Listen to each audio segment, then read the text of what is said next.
Multiple babies ని carry చేస్తున్నామని తెలుసుకోవడం ఎర్లీ అల్ట్రాసౌండ్ పరీక్ష ద్వారా సాధ్యం. కానీ ఒక్కోసారి మల్టిపుల్ ప్రెగ్నెన్సీని కనుక ఐడెంటిఫై చేయని పక్షంలో ఒక నష్టం కూడా ఉంది. దీనిని వానిషింగ్ ట్విన్ సిండ్రోమ్ అంటారు. ఇది ట్విన్స్ ని క్యారీ చేస్తున్న గర్భిణీలలో అరుదుగా చూడొచ్చు. అంటే ట్విన్స్ ని క్యారీ చేస్తున్న మహిళ అది తెలుసుకునే లోపే ఒక బేబీని కోల్పోవడం. వానిషింగ్ ట్విన్ సిండ్రోమ్ గురించి మరిన్ని విషయాలు మీకోసం.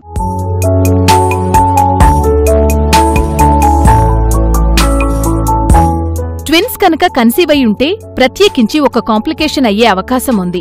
దీన్నే వానిషింగ్ ట్విన్ సిండ్రోమ్ అంటారు.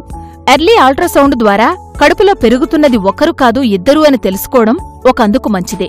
ఎందుకంటే ఒక్కోసారి 2 ఫీటస్లతో కన్సీవ్ అయినా కూడా 3వ నెలకి వచ్చేసరికి అందులో ఒక ఫీటస్ కనిపించకుండా పోయే కండిషన్ ఒక్కోసారి ఎదురవుతుంది. దీన్నే వానిషింగ్ ట్విన్ సిండ్రోమ్ అంటారు. అంటే గర్భధారణ అప్పటికున్నది కవలలైనా కూడా అందులో ఒకటి తర్వాత కనిపించకపోవడం. వానిషింగ్ ట్విన్ అంటే ఏంటి అంటే ఉన్న ట్విన్ మాయమైపోతుందా? యాక్చువల్గా అవును, మాయమైపోతుంది. అంతకుముందు మనకి అల్ట్రాసౌండ్ టెక్నాలజీ అంత బాగా డెవలప్ కాకముందు ఇలాంటి కండిషన్ ఉందని పెద్ద అవగాహన ఉండేది కాదు. ఇప్పుడు ఏమవుతుందంటే మనం చాలా తొందరగా యూరిన్ టెస్ట్ చేసుకుంటాం.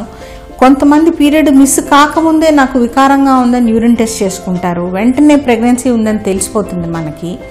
సో 5th వీక్లోనే 6th వీక్లోనో మనం డాక్టర్ దగ్గరికి వెళ్ళడం, వాళ్ళు స్కాన్ చేయడం, స్కాన్లో హలో కంగ్రాచులేషన్స్ ఇద్దరు ఉన్నారండి అని చెప్పడం, మళ్ళీ నెక్స్ట్ చెకప్ నెల తర్వాత మళ్ళీ చెకప్కి వెళ్ళినప్పుడు ఒకటే ఉంటుంది హార్ట్ బీట్, రెండోది మాయమైపోతుంది.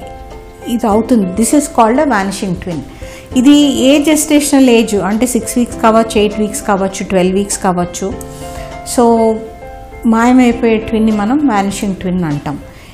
వానిషింగ్ ట్విన్ సిండ్రోమ్ ఎంత కామన్ అని మీరు అడగొచ్చు. దగ్గర 30 నుంచి 40% ప్రెగ్నెన్సీలలో జరిగే అవకాశముంది. కొన్ని జన్యుపరమైన కారణాల వల్ల వానిషింగ్ సిండ్రోమ్ జరిగే అవకాశముంది. ఇది ఎర్లీ ప్రెగ్నెన్సీలో జరిగేదే కాబట్టి దీనివల్ల గర్భిణీకి కానీ మరో బేబీకి కానీ పెద్ద ప్రమాదమేమీ ఉండదు కూడా. 1-2 రోజులు దీని తాలూకు స్పాటింగ్, బ్లీడింగ్ కనిపించే అవకాశముంది. ఒక్కోసారి బాగా ఎర్లీ ప్రెగ్నెన్సీలో ఒక ఫీటస్ దానంతట గర్భిణీలో అబ్జార్బ్ అయిపోతుంది. ఇది ఎందుకు అవుతుంది అంటే మోస్ట్ కామన్లీ ఈ ఇద్దరు ఎంబ్రియోస్ 2 ఎగ్స్ నుంచి వేరే వేరేగా వచ్చినప్పుడు ఒక ఎగ్లో ఒక ఎంబ్రియోలో జెనెటిక్ మెటీరియల్ మనకున్న జన్యుదోషాలు కనుక ఎక్కువ ఉంటే కనుక అది గ్రోత్ కాక దానంతట అది అబ్జార్బ్ ఆగిపోయి హార్ట్ బీట్ ఆగిపోయి అయితే బాడీలోకి అబ్జార్బ్ అయిపోవడం కానీ దానంతట అదే అబ్జార్బ్ అయిపోవడం కానీ జరుగుతుంది. తర్వాత దీన్ని ఒక్కొక్కసారి మళ్ళీ స్కాన్ చేసినప్పుడు చిన్న శాక్ కనిపిస్తుంది, మళ్ళీ స్కాన్లో ఆ శాక్ కూడా కనిపించదు. ఒక్కొక్కసారి కొంచెం అడ్వాన్స్ స్టేజ్ 12 వీక్స్ ఆ టైంలో ఒక్కొక్కసారి మనకి బేబీలో హార్ట్ బీట్ ఆగిపోయినప్పుడు ఈ శాక్లో ఉన్న ఫ్లూయిడ్ అంతా మదర్ కానీ పక్కనున్న బేబీ కానీ అబ్జార్బ్ చేసేసి ఇది పేపర్ లాగా పల్చగా డ్రైగా తయారవుతుంది. దీన్ని ఫీటస్ పాపిరేషియస్ అంటారు. ఇది స్కాన్ లేని టైంలో డెలివరీ అయినప్పుడు మాయ బయటకు వచ్చినప్పుడు మాయతో పాటు చిన్నగా ఇది అతుక్కుని కనిపించేది ఒకప్పుడు. సో దీన్ని మమ్మిఫైడ్ ఫీటస్ ఆర్ ఫీటస్ పాపిరేషియస్ అంటారు. ఇది కూడా ఒక రకమైన వానిషింగ్ ట్విన్ అని చెప్పుకోవాలి. బాగా అడ్వాన్స్డ్ ప్రెగ్నెన్సీలో మాత్రం ఒక బేబీ పోతే మాత్రం రెండో బేబీ మీద ప్రభావం పడుతుంది. కానీ దీన్ని మనం వానిషింగ్ ట్విన్ సిండ్రోమ్ గా పరిగణించలేం. జీవనరేఖ విమెన్స్ హెల్త్ లో మీకోసం ఒక హెల్త్ టిప్. ఎనర్జీతో పాటు మరో ముఖ్యమైనటువంటి న్యూట్రియంట్ పోషకం ఏంటి అంటే ప్రోటీన్ అన్నమాట. మాంసకృతులు అనేవి చాలా ఇంపార్టెంట్. ఎందుకంటే ఒక సెల్ తయారవ్వాలంటే డెఫినెట్గా మనకి ప్రోటీన్ ఉంటేనే ఇక్కడ సెల్ తయారవటం అనేది జరుగుతుంది. ప్రెగ్నెన్సీ అంటే division of number of cells అనమాట. ఎన్నో సెల్స్ సముదాయమే ఒక బేబీగా తయారవుతుంది. కాబట్టి ప్రోటీన్ అనేది చాలా చాలా ఇంపార్టెంట్ అవుతుంది అనమాట.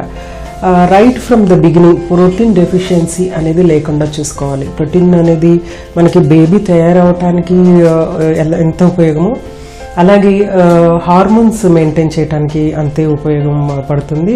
తర్వాత ఎంజైమ్స్ మెయింటైన్ చేయడానికి కూడా చాలా ఉపయోగపడుతుంది. అంతేకాకుండా హిమోగ్లోబిన్ చక్కగా ఉండటానికి కూడా ప్రోటీన్ అనేది మనకు ఉపయోగపడుతుంది అనమాట. ప్రోటీన్ జనరల్గా అంటే మనం బ్రేక్ఫాస్ట్లో, లంచ్లో, డిన్నర్లో ఈ 3 సార్లు కూడా ప్రోటీన్ ఉండేటట్టుగా చూసుకోవాలి. అవి జనరల్గా ఏంటంటే పప్పు దినుసుల నుంచి మనకి ప్రోటీన్ వస్తుంది, సోయా నుంచి మనకి ప్రోటీన్ వస్తుంది, ఎగ్ వైట్ అనేది కూడా ప్రోటీన్, అలాగే నాన్ వెజిటేరియన్ ఫుడ్స్ నుంచి కూడా మనకి ప్రోటీన్ వస్తుంది అనమాట. వీటిలో ఏదో ఒకటి మనకి ప్రతిసారి మనం ఆహారం తీసుకుంటున్నప్పుడు ప్రోటీన్ సోర్స్ ఒకటి ఉండేటట్టుగా చూసుకోవటం అనేది చాలా important. Especially pregnancy, especially twins, triplets ఉన్నప్పుడు డెఫినెట్గా ప్రోటీన్ ఉండేటట్టుగా చూసుకోవడం చాలా ఇంపార్టెంట్ అనమాట.